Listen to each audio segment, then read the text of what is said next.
Justice Jamal Khan Mandokhail मनशियात supply ना रुकने पर सरकारी इदारों पर बरस पड़े। सुप्रीम कोर्ट में मनशियात केस के दौरान समाअत में रिमार्क्स देते हुए कहा कि ANF का काम किलो किलो मनशियात पकड़ना नहीं बल्कि सप्लाई लाइन काटना है। मनशियात शहरों तक आखिर पहुंचती कैसे है? बॉर्डर पर मनशियात को क्यों नहीं रोका जाता? बॉर्डर से एक हजार किलोमीटर तक मनशियात अंदर कैसे आ जाती है? 5-10 किलो का मसला नहीं लेकिन टनों के हिसाब से मनशियात आती है।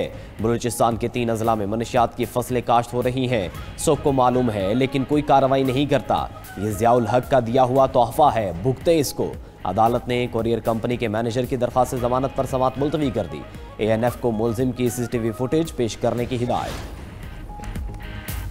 पाकिस्तान की पहली वफाकी आईनी अदालत ने काम शुरू कर दिया। पहले ही रोज 2 फैसले। खैबर पख्तूनख्वा हुकूमत की अपील पर हुक्म इम्तना जारी।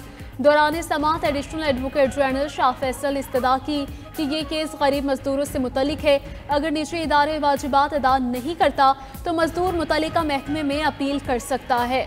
जस्टिस हसन रिजवी ने इस्तफसार किया कि गरीब मजदूर के पास सिक्योरिटी डिपॉजिट की मद में इतना पैसा कहाँ से आएगा। किंग एडवर्ड यूनिवर्सिटी के वाइस चांसलर की तकर्री के खिलाफ हाईकोर्ट का फैसला भी खत्म कर दिया। रिमार्क्स दिए कि मौजूदा केस दायर होने के बाद 8 साल तक सुप्रीम कोर्ट में समाअत के लिए मुकर्रर न हुआ। वफाकी आईनी अदालत के 2 मजीद जजेस ने हलफ उठा लिया। जस्टिस रोजी खान और जस्टिस अरशद हुसैन शाह ने आईनी अदालत के जज का हलफ उठाया। वफाकी आईनी अदालत के चीफ जस्टिस अमीनुद्दीन खान ने दोनों जजेस से हलफ लिया। हलफ बर्दारी की तकरीब इस्लामाबाद हाई कोर्ट के कॉन्फ्रेंस रूम में हुई। चीफ जस्टिस अमीनुद्दीन खान समेत वफाकी आईनी अदालत के 7 जजेस हलफ उठा चुके।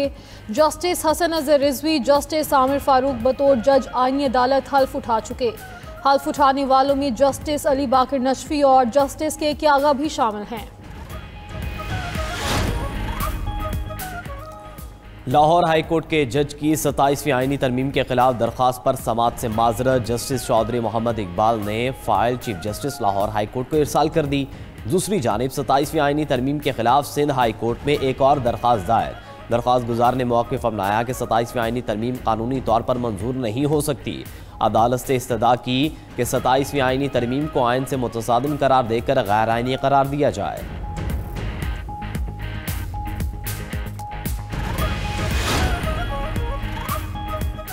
वज़ीर आज़म आज़ाद कश्मीर अनवारुल हक के खिलाफ तहरीक अदम एतमाद पर रायशुमारी आज होगी। आज़ाद कश्मीर असम्बली का इजलास 3 बजे तक। पीपल्स पार्टी का वज़ारत उज़्मा के लिए मतलूबा तादाद से ज़ायद वोटों की हिमायत मिलने का दावा। तहरीक अदम एतमाद कामयाब होने पर पीपल्स पार्टी के फैसल मुमताज़ राठौर आज़ाद कश्मीर के 16वें वज़ीर आज़म होंगे। तहरीक इंसाफ ने इन हाउस तब्दीली के अमल के बायकॉट का ऐलान कर दिया। नामजद उम्मीदवार वज़ीर आज़म आज़ाद कश्मीर राजा फैसल राठौर ने वज़ारत लोकल गवर्नमेंट और देही तरक्की से इस्तीफ़ा दे दिया। कहते हैं अब आज़ाद कश्मीर में अवामी हुकूमत आएगी। वज़ीर आज़म शहबाज शरीफ आज एक रोज़ा दौरे पर कराची पहुंचेंगे। वज़ीर आज़म दौरे में कैंट स्टेशन कराची के अपग्रेडेशन मंसूबे का जायज़ा लेंगे। शहबाज शरीफ अपने दौरे के दौरान कराची कैंट रेलवे स्टेशन से नई सर्विस का इफ्तिताह करेंगे।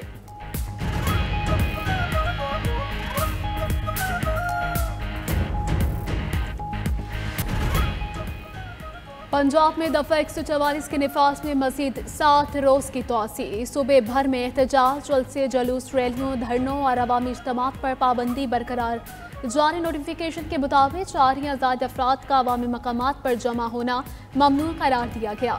असलहे की नुमाइश, इश्तियाल अंगेज, नफरत आमेज और फ़िरका वाराना मवाद की तकसीम और इशात पर भी मुकम्मल पाबंदी आई। लाउड स्पीकर के इस्तेमाल पर भी पाबंदी बरकरार रहेगी। शादी की तकरीबात, जनासे और तदफीन पर इस पाबंदी का इतलाक नहीं होगा। भारतीय तहकीकाती एजेंसी का दिल्ली धमाके के मुलजिम के साथी को गिरफ्तार करने का दावा। भारतीय एजेंसी NIA ने कहा जिस कार में धमाका हुआ वो आमिर रशीद के नाम पर रजिस्टर्ड थी। आमिर रशीद ने कार मुबैना तौर पर डॉक्टर उमर को फराहम की थी। भारतीय मीडिया आमिर रशीद की गिरफ्तारी की खबर 11 नवंबर को दे चुका। 16 नवंबर को आमिर रशीद की दोबारा गिरफ्तारी भारत की नई साजिश है।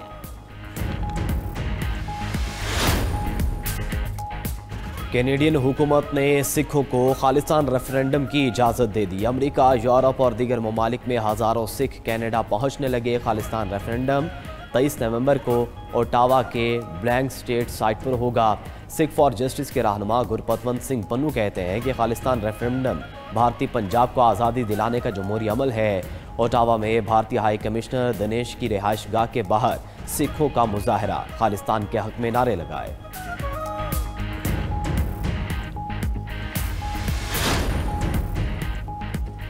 रूस से तिजारत करने वाले ममालिक पर सख्त पाबंदियां लगाएंगे। ईरान को भी पाबंदियों की फहरिस्त में शामिल कर सकते हैं। अमेरिकी सदर डोनाल्ड ट्रंप का इंतबाह, कहा अमेरिका मुमकिना तौर पर वेनेजुएला के सदर निकोलस मादुरो को साथ कुछ बातचीत कर सकता है। वेनेजुएला ने अमेरिका में मुजरिमों, जेलों में बंद कैदियों को भिजवाया। ये सब कुछ बाइडन के दौर में हुआ। ट्रंप ने मजीद कहा अमेरिका में महंगाई कम तरीन सतह पर आ चुकी। डेमोक्रेट्स मेरी मुआशी कामयाबियों से खौफजदा होकर जेफरी एप्स्टन के मामले को उछाल रहे हैं।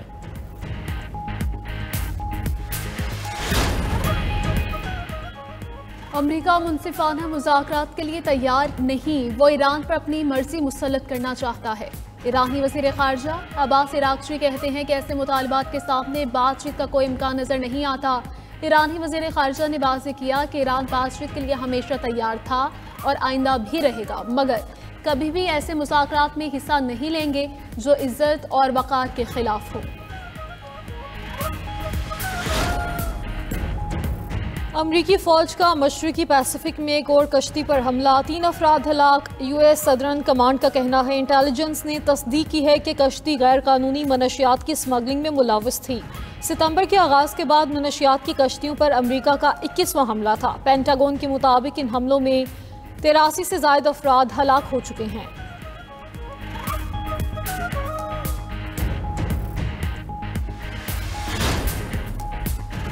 रूसी अफवाज की मशरिकी यूक्रेन में नुमाया पेशकदमी, 2 देहात पर कब्जा कर लिया। रूसी वजारत दिफा के मुताबिक उसकी अफवाज ने यूक्रेन के जुनूब मशरिकी इलाके ज़ापोरिज़िया में नुमाया पेशकदमी की।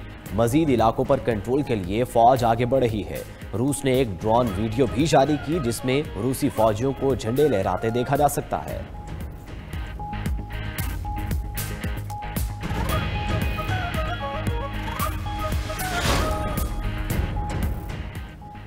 जनूब मशरक़ी जमहूरिया कॉन्गो में कार मुनहदम होने से 70 कारकुन हलाक, दर्जनों अफराद अब भी मलबे तले फंसे गए।